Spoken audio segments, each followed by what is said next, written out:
സുഹൃത്തുക്കളെ, ഏഷ്യയിലെ രണ്ട് വലിയ ജനാധിപത്യ ശക്തികൾ ഇന്ത്യയും ജപ്പാനും സൈനികപരമായിട്ട് വളരെ ശക്തമായ ഒരു ബന്ധത്തിലേക്കാണ് ഇപ്പം നീങ്ങുന്നത്. ഇതൊരു സാധാരണ സൗഹൃദ ബന്ധമല്ല. ഇത് സമുദ്ര സുരക്ഷ, പ്രതിരോധ സാങ്കേതികവിദ്യ, സ്പേസ്, സൈബർ, ഇൻഫ്രാസ്ട്രക്ചർ എന്നീ മേഖലകളിൽ വളരുന്ന ഒരു ശക്തമായ തന്ത്രപരമായ പാർട്ട്ണർഷിപ്പാണ്. ഇതിൻ്റെ പിന്നിലെ പ്രധാന കാരണം ചൈനയാണ്. ഇന്ത്യക്ക് ഹിമാലയൻ അതിർത്തികളിൽ ചൈനയുടെ സമ്മർദ്ദം നേരിടേണ്ടി വരുന്നുണ്ട്. ജപ്പാൻ ആണെങ്കിൽ ഈസ്റ്റ് ചൈന സീയിലും സമീപ സമുദ്ര മേഖലകളിലും ചൈനയുടെ കൂടുതൽ ആക്രമണപരമായ നിലപാട് നേരിടുന്നുണ്ട്. South China sea, Taiwan strait, Indian ocean, Malacca strait ഈ മുഴുവൻ മേഖലകളിലും ചൈന ഫാക്ടറി ഇപ്പോൾ ശക്തമായിട്ട് നിലനിൽക്കുന്നുണ്ട്. അതുകൊണ്ട് ഇന്ത്യയും ജപ്പാനും ഒരുമിക്കുന്നത് ഒരു വികാരപരമായ നീക്കമല്ല, അത് വളരെ കണക്ക് കൂട്ടിയ ഒരു തന്ത്രപരമായ റെസ്പോൺസാണ്. സുഹൃത്തുക്കളെ നമസ്കാരം, ഞാൻ രഘുനാഥ് ചൈതന്യ ഡിഫൻസ് ആൻഡ് ജിയോ പൊളിറ്റിക്സിലേക്ക് സ്വാഗതം. ഇന്ത്യയും ജപ്പാനും എന്തുകൊണ്ടാണ് ഇങ്ങനെ അടുത്തു വരുന്നത്? ജപ്പാന്റെ കാഴ്ചപ്പാട് ലളിതമാണ്. ജപ്പാന്റെ എക്കണോമി കടൽപാതകളെ ആശ്രയിച്ചാണ് മുന്നോട്ട് പോകുന്നത്.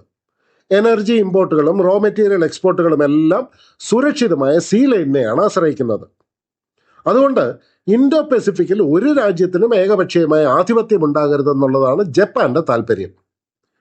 ഇന്ത്യയുടെ കാഴ്ചപ്പാട് ഏതാണ്ട് അതുപോലെ തന്നെയാണ്. ഇന്ത്യൻ ഓഷൻ ഇന്ത്യയുടെ ബാക്ക്യാർഡ് മാത്രമല്ല, ഇന്ത്യയുടെ സാമ്പത്തികവും സുരക്ഷാപരവുമായ ജീവൻ രേഖ കൂടിയാണ്. അൻഡമാൻ നിക്കോബാർ ദ്വീപുകൾ, bay of Bengal, Arabian sea, Malacca സ്ട്രേറ്റിനോട് അടുത്ത സ്ഥാനം, ഇതെല്ലാം ഇന്ത്യക്ക് വലിയൊരു തന്ത്രപരമായ അഡ്വാൻറ്റേജും തരുന്നുണ്ട്.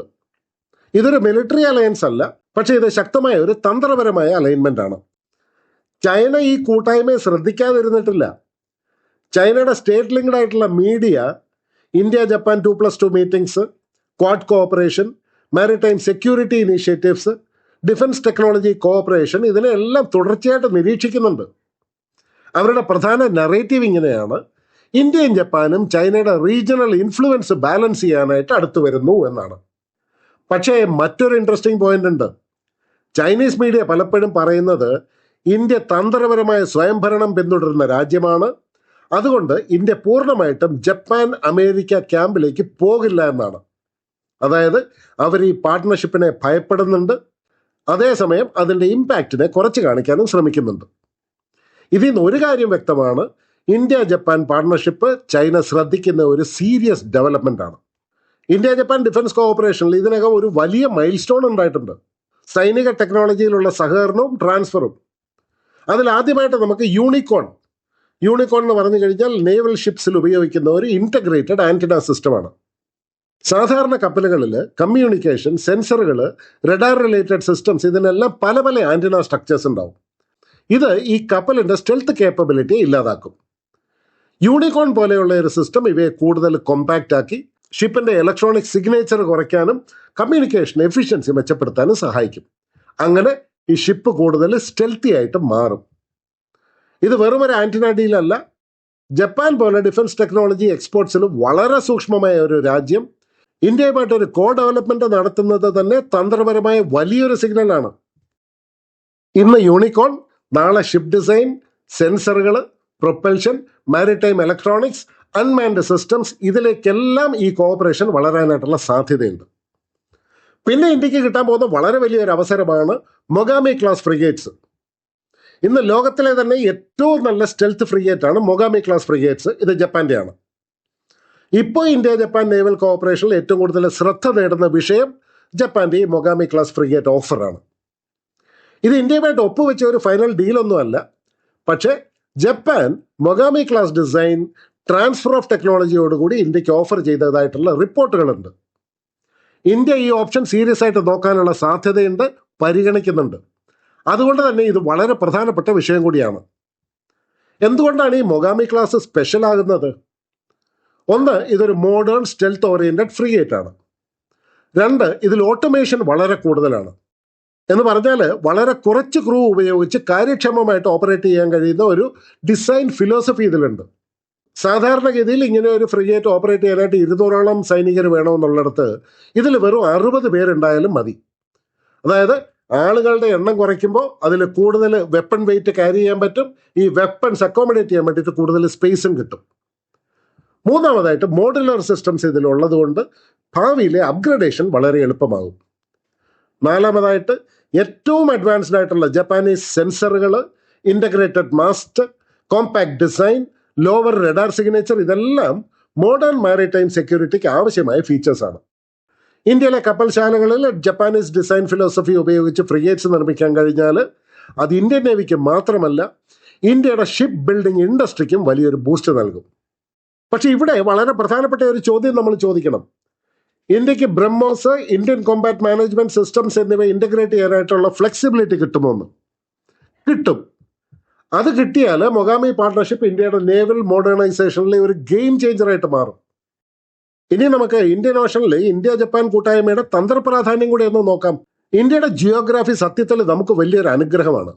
ഇന്ത്യൻ മഹാസമുദ്രത്തിൽ ഇന്ത്യക്കുള്ള സ്ഥാനം മറ്റു ഒരു വലിയ ശക്തിക്കുമില്ല. ജപ്പാന് സീ ലൈൻസ് വേണം, ഇന്ത്യക്ക് ഇന്ത്യൻ ഓഷൻ ആക്സസും മോണിറ്ററിംഗ് അഡ്വാൻറ്റേജും ഉണ്ട്. ഇത് രണ്ടും ചേർന്നാൽ മാരിടൈം ഡൊമൈൻ അവയർനെസ് വളരെ ശക്തമാകും. മാരിടൈം ഡൊമൈൻ അവയർനെസ് എന്നുള്ളത് ലളിതമായിട്ട് പറഞ്ഞാൽ കടലിൽ എന്താണ് നടക്കുന്നത്, ഏത് ഷിപ്പ് എവിടെയാണ്, ഏത് മൂവ്മെന്റ് നോർമലാണ്, ഏത് മൂവ്മെന്റ് അൺയൂഷ്വലാണ്, ഇതെല്ലാം നേരത്തെ മനസ്സിലാക്കാനുള്ള കഴിവ്. ഇന്ത്യക്ക് P-8I വിമാനങ്ങൾ, കോസ്റ്റൽ റഡാർ ചെയിനുകൾ, സാറ്റലൈറ്റുകൾ, നേവൽ ബേസുകൾ, ഇൻഫർമേഷൻ ഫ്യൂഷൻ സെന്റർ, ഇതെല്ലാം ഉണ്ടല്ലോ. ജപ്പാൻ ആണെങ്കിൽ അഡ്വാൻസ്ഡ് മാരിടൈം ടെക്നോളജി, സെൻസറുകൾ, ship building expertise, regional data sharing experience ഒക്കെ ഉണ്ട്. അപ്പോൾ ഇത്രയും ശക്തമായ ഈ കോമ്പിനേഷൻ ഇന്ത്യക്ക് എന്ത് നൽകും? ഒന്ന്, ഇന്ത്യൻ ഓഷനിലൊരു ഏർലി വാർണിംഗ്. രണ്ട്, ബേ ഓഫ് ബംഗാളിലും മലാക്ക അപ്രോച്ചിലും കൂടുതൽ നല്ല രീതിയിലുള്ള മോണിറ്ററിംഗ്. മൂന്ന്, ക്വാഡ് പാർട്ട്നേഴ്സുമായിട്ട് ഒരു നല്ല കോർഡിനേഷൻ. നാല്, കൊമേഴ്സ്യൽ ഷിപ്പിംഗ് സുരക്ഷിതമാക്കാനുള്ള വളരെ ശക്തമായ ഒരു കപ്പാസിറ്റി. അഞ്ചാമതായിട്ട് ഭാവിയിലെ ക്രൈസിസുകളിൽ പെട്ടെന്ന് റെസ്പോണ്ട് ചെയ്യാൻ പറ്റുന്ന ഒരു അഡ്വാൻറ്റേജ്. ഇതൊരു അഗ്രസീവ് പോസ്ചർ അല്ല, ഇതൊരു നാഷണൽ പ്രിപ്പയർഡ്നെസ് ആണ്, ഒരു തയ്യാറെടുപ്പാണ്. ഇനി ഇന്ത്യ ജപ്പാൻ കോഓപ്പറേഷനിൽ നമ്മുടെ നോർത്ത് ഈസ്റ്റ് ഇന്ത്യ വളരെ പ്രധാനപ്പെട്ട ഒരു ഭാഗമാണ്. ജപ്പാൻ ഇവിടങ്ങളിലെ റോഡുകൾ, ബ്രിഡ്ജുകൾ, connectivity, urban development, water supply, disaster resilience ഇങ്ങനെയുള്ള മേഖലകളിൽ ഓൾറെഡി പങ്കാളിയാണ്. ഇത് സാധാരണ ഡെവലപ്മെന്റ് പ്രൊജക്ട് മാത്രമല്ല, കൂടുതൽ നല്ല റോഡുകൾ, കൂടുതൽ ശക്തമായ പാലങ്ങൾ, റിലയബിൾ ആയിട്ടുള്ള ലോജിസ്റ്റിക്സ്, കൂടുതൽ നല്ല കമ്മ്യൂണിക്കേഷൻ, ഇതെല്ലാം അവിടുത്തെ എക്കോണമിയെ വളർത്തും. അതോടൊപ്പം ബോർഡർ ഏരിയ സ്ട്രെങ്തനിങ്ങിനും എമർജൻസി മൊബിലിറ്റിക്കും സഹായിക്കും. ചൈന BRI മോഡൽ മുന്നോട്ട് വയ്ക്കുമ്പോൾ ഇന്ത്യ ജപ്പാൻ മോഡൽ മറ്റൊരു വഴിയാണ് കാണിക്കുന്നത്. കടത്തിൻ്റെ സമ്മർദ്ദമില്ലാത്ത വളരെ നല്ല ക്വാളിറ്റി ഇൻഫ്രാസ്ട്രക്ചറുള്ള ലോക്കൽ ഡെവലപ്മെന്റിനോട് ചേർന്ന ഒരു ട്രാൻസ്പെറന്റ് പാർട്ട്ണർഷിപ്പ്. ഇതാണ് ഇൻഡോ പസഫിക്കിൽ ഇന്ത്യ ജപ്പാൻ കോഓപ്പറേഷന്റെ സോഫ്റ്റ് പവർ അഡ്വാൻറ്റേജ്. ഇന്ന് നാഷണൽ സെക്യൂരിറ്റി എന്ന് പറയുന്നത് എയർക്രാഫ്റ്റുകളോ ഷിപ്പുകളോ മിസൈലുകളോ മാത്രമല്ല. Semiconductors, rare earth, batteries, critical minerals, telecom, cyber network ഇവയെല്ലാം സെക്യൂരിറ്റിയുടെ ഭാഗമാണ്. ജപ്പാന് technology, capital, precision manufacturing, quality control ഇതെല്ലാം ഉണ്ട്. ഇന്ത്യക്കാണെങ്കിലോ scale, skilled manpower, market, strategic location ഒക്കെ ഉണ്ട്. ഇത് രണ്ടും കൂടെ ചേർന്നാൽ electronics, semiconductors, clean energy, defence components എന്നീ മേഖലകളിൽ ഇന്ത്യ വലിയ നേട്ടം നേടും. ഇനി നമുക്ക് ഇന്ത്യ ജപ്പാൻ പാർട്ട്ണർഷിപ്പ് ഇന്ത്യക്ക് എന്തുകൊണ്ട് ഒരു ഗെയിം ചേഞ്ചർ ആകുമെന്നും കൂടി പരിശോധിക്കാം. ഒന്നാമതായിട്ട് ചൈനയുടെ പ്രഷർ ബാലൻസ് ചെയ്യാനുള്ള വളരെ ശക്തമായ ഒരു പാർട്ട്ണർഷിപ്പ് നെറ്റ്വർക്ക്.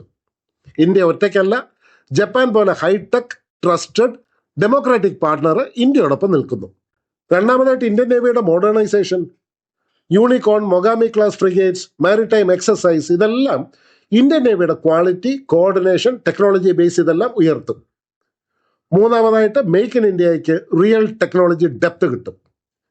നാലാമതായിട്ട് മലാക്ക അപ്രോച്ച് മുതൽ ബേ ഓഫ് ബംഗാൾ വരെ മാരിടൈം മോണിറ്ററിംഗ് ഇന്ത്യ കൂടുതൽ ശക്തമാക്കും. അഞ്ചാമതായിട്ട് നോർത്ത് ഈസ്റ്റ് ഇന്ത്യയുടെ സ്ട്രാറ്റജിക് ഡെവലപ്മെന്റ്, ഇൻഫ്രാസ്ട്രക്ചർ ഇന്ത്യയുടെ ഇന്റേണൽ സ്ട്രെങ്ത് വർദ്ധിപ്പിക്കും. ആറാമതായിട്ട് ചൈന ഡിപ്പെൻഡൻസ് കുറച്ച് ട്രസ്റ്റഡ് സപ്ലൈ ചെയിൻ സൃഷ്ടിക്കാനായിട്ട് ഇന്ത്യക്ക് സഹായം ലഭിക്കും. ഏഴാമതായിട്ട് ഇന്ത്യ ഒരു അലയൻസ് ട്രാപ്പിൽ കുടുങ്ങാതെ ജപ്പാനുമായിട്ട് ഡീപ്പ് കോഓപ്പറേഷൻ നടത്താം. ഇത് ഇന്ത്യയുടെ ഫോറിൻ പോളിസിയുടെ ഒരു സ്ട്രെങ്ത് ആണ്. സുഹൃത്തുക്കളെ, ഇന്ത്യയും ജപ്പാനും ഇന്ന് അടുത്ത് വരുന്നത് യാദൃശ്ചികമായിട്ടല്ല. ഇരുവരും ചൈനയുടെ സമ്മർദ്ദപരമായ സമീപനം നേരിട്ട് കണ്ട രാജ്യങ്ങളാണ്. ഇരുവരും ഇൻഡോ പസഫിക്കിൽ ബാലൻസ് വേണമെന്ന് വിശ്വസിക്കുന്നു. ഇരുവരും റൂൾസ് ബേസ്ഡ് ഓർഡറിനെയും സെക്യൂർ സീ ലൈൻസിനെയും പിന്തുണയ്ക്കുന്നു. ജപ്പാൻ ഇന്ത്യ വേണം, കാരണം ഇന്ത്യ ഇന്ത്യൻ ഓഷനിലെ ഒരു സ്വാഭാവിക ശക്തിയാണ്. ഇന്ത്യക്ക് ജപ്പാൻ വേണം, കാരണം Japan high technology, ship building discipline, capital, strategic reliability എന്നിവ നൽകുന്ന ഒരു പാർട്ട്ണറാണ്. യൂണിക്കോൺ ഒരു തുടക്കം, മൊഗാമി ക്ലാസ് ഓഫർ വലിയൊരു അവസരം, ക്വാഡ് ഒരു വലിയ ഫ്രെയിംവർക്ക്, നോർത്ത് ഈസ്റ്റ് ഡെവലപ്മെന്റ് ഒരു ഫൗണ്ടേഷൻ, സപ്ലൈ ചെയിൻ കോഓപ്പറേഷൻ ഒരു ലോങ് ടേം സെക്യൂരിറ്റി ഷീൽഡ്. രാജ്യസ്നേഹമുള്ള ഓരോ ഇന്ത്യൻ പൗരനും മനസ്സിലാക്കേണ്ട കാര്യം ഇതാണ്: ഇന്ത്യ ഇന്ന് ഒറ്റയ്ക്ക് പ്രതികരിക്കുന്ന രാജ്യമല്ല. ഇന്ന് ഇന്ത്യ പാർട്ട്ണർഷിപ്സ് ബിൽഡ് ചെയ്യുന്ന, ടെക്നോളജിക്കലി ഡെപ്ത് ഉള്ള, മാരിടൈം സ്ട്രെങ്ത് ഉള്ള, ഒരു സ്ട്രാറ്റജിക് കോൺഫിഡൻസ് ഉള്ള രാജ്യമാണ്. ഇതാണ് പുതിയ ഇന്ത്യയുടെ വഴി. ഇതാണ് ഇന്തോ പസഫിക്കിൽ ഇന്ത്യ ജപ്പാൻ കൂട്ടായ്മയുടെ യഥാർത്ഥ ശക്തി. സുഹൃത്തുക്കളെ, ഈ വീഡിയോ ഇവിടെ അവസാനിക്കുന്നു. വീഡിയോ ഇഷ്ടമായെങ്കിൽ ഒന്ന് ലൈക്ക് ചെയ്യാനും ഷെയർ ചെയ്യാനും ചാനൽ സബ്സ്ക്രൈബ് ചെയ്യാനും നിങ്ങളൊന്ന് തയ്യാറാവണം. വീണ്ടും കാണാം നല്ലൊരു വീഡിയോയുമായിട്ട്. അതുവരെ എല്ലാവർക്കും നന്ദി, നമസ്കാരം, ജയ് ഹിന്ദ്, ഭാരത് മാതാ കി ജയ്.